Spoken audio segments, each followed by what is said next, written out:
Thousands of Filipinos leave their homeland chasing dreams of a better life. They hope for good jobs, steady income, and the chance to support their families. But for many, the reality is far from the dream. Instead of stability, they face job loss, deception, loneliness, and sometimes homelessness. Which countries have the highest numbers of Filipino workers ending up on the streets? Let's take a look, starting from number 7. Number 7, Italy. Italy is famous for art, fashion, and history. For many Filipinos, it seems like a dream destination. Over 170,000 Filipinos live and work in Italy.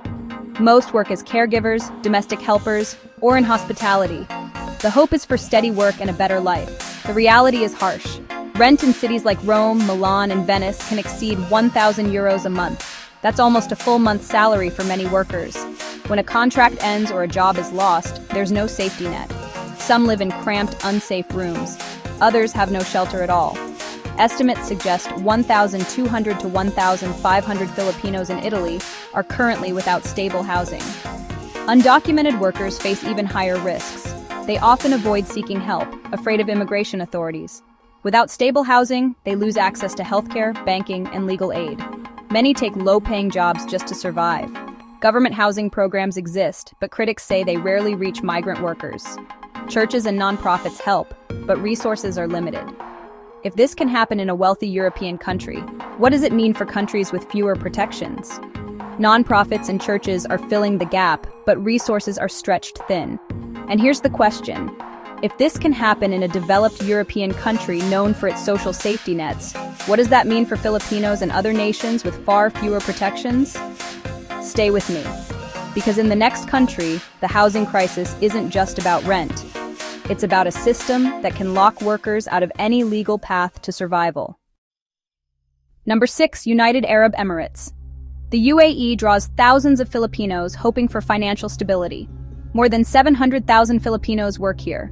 Jobs include construction, hotels, retail, and domestic service.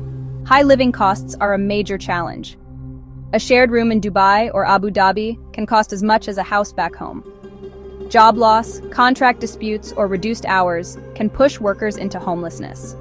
Currently, 2,000 to 2,500 Filipinos in the UAE have no stable housing. Some sleep in crowded workers' quarters. Others hide in unfinished buildings. Contract substitution is a big problem.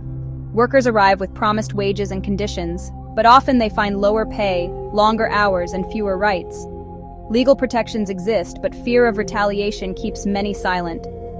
Undocumented workers are shut out of housing, healthcare, and banking. They are forced into illegal jobs, which can lead to further exploitation. The UAE points to labor reforms and amnesty programs designed to protect workers. Officials say anyone facing abuse or illegal contract changes can file a complaint. But critics warn that in practice, fear of retaliation keeps many silent. And for undocumented workers, the risk of arrest is enough to stop them from seeking help. The bigger problem, once a worker loses legal status, they're shut out of formal housing, healthcare, and even banking. Survival often means taking illegal jobs, which opens the door to further exploitation. In one of the richest nations on Earth, how can so many still end up with nothing? Number 5, Canada. Canada is seen as the ultimate destination for overseas Filipinos. The country promises stable jobs, permanent residency, and safety.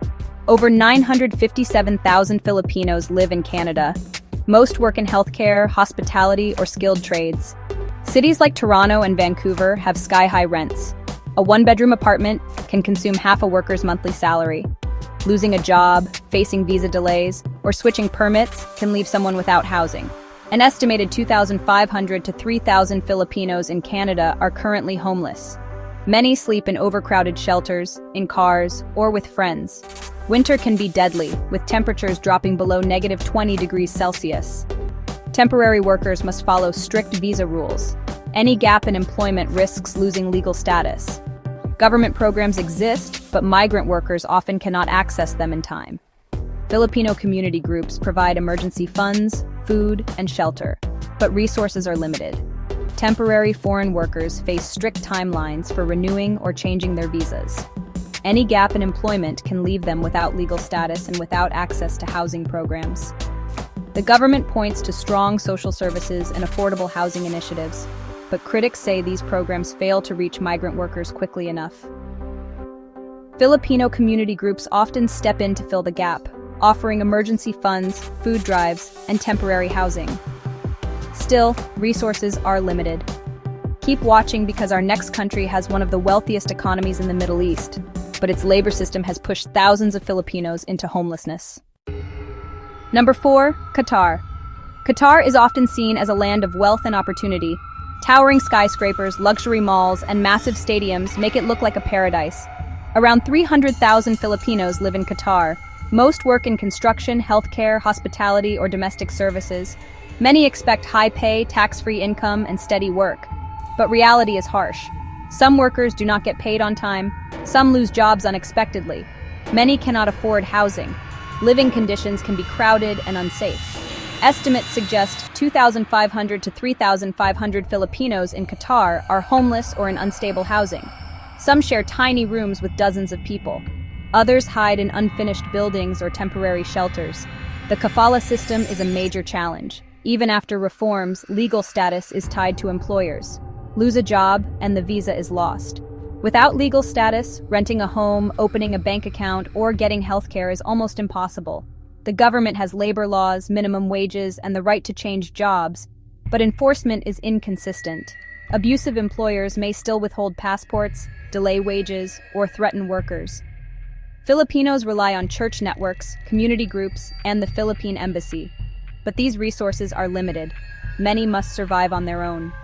Qatar's wealth is visible from the skyline, but for unprotected workers, life is a constant struggle. Number 3, Saudi Arabia. Saudi Arabia hosts the largest population of overseas Filipino workers in the Middle East. Over 800,000 Filipinos live in the kingdom. Many work in construction, healthcare, or domestic service. The promise is steady pay and financial security. The reality is different. The kafala system ties workers' legal status to employers.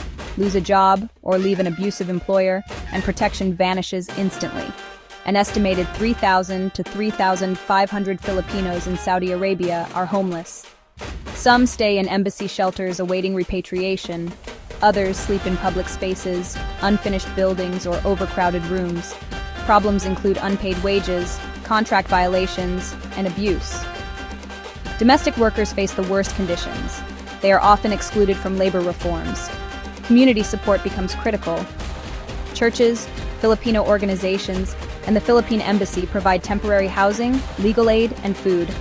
But the scale of the problem is enormous. Many survive day to day without proper shelter or support. Number 2, Kuwait. Kuwait is home to about 250,000 Filipino workers. Many work as domestic helpers, retail staff, or in service industries. Thousands of Filipinos face homelessness every year. Estimates suggest 4,000 to 5,000 Filipinos in Kuwait do not have stable housing. The kafala system is a major factor. Workers' visas are tied to employers. Leaving an abusive or unfair workplace immediately makes them undocumented. Without legal status, renting housing, opening bank accounts, or accessing healthcare is nearly impossible. Some hide with friends or rely on embassy shelters. Others live in overcrowded or unsafe spaces. The government has labor reforms and provides shelters for abused workers. Critics argue the response is too slow and small. Filipino community groups and churches fill gaps. They offer food, legal help, and sometimes tickets home. Many survive for months or years in hardship before finding assistance.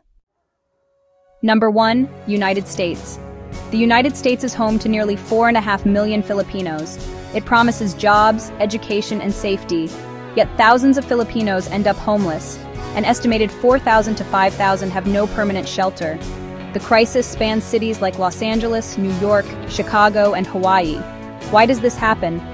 High living costs, sudden job loss, visa issues, and medical emergencies can force families onto the streets. Undocumented workers face even greater risks. Deportation fears prevent them from seeking help. Many live in cars, shelters, or on sidewalks. The U.S. lacks a nationwide system for affordable housing that reaches everyone. Even citizens struggle to find shelter. Migrant workers face language barriers and limited access to social services. Filipino organizations, churches, and nonprofits provide food, housing, and job assistance. But resources are far from enough. The scale of the problem is staggering. If homelessness is this high in one of the wealthiest countries, it shows the risks migrant workers face worldwide. Every number represents a person, a family, and a dream at risk. Thank you for being with us and watching the video. Be sure to like, comment, share the video, and subscribe to the channel. Subscribe to the channel and press the notification bell icon to get new video updates. Your support is invaluable to us. Thank you.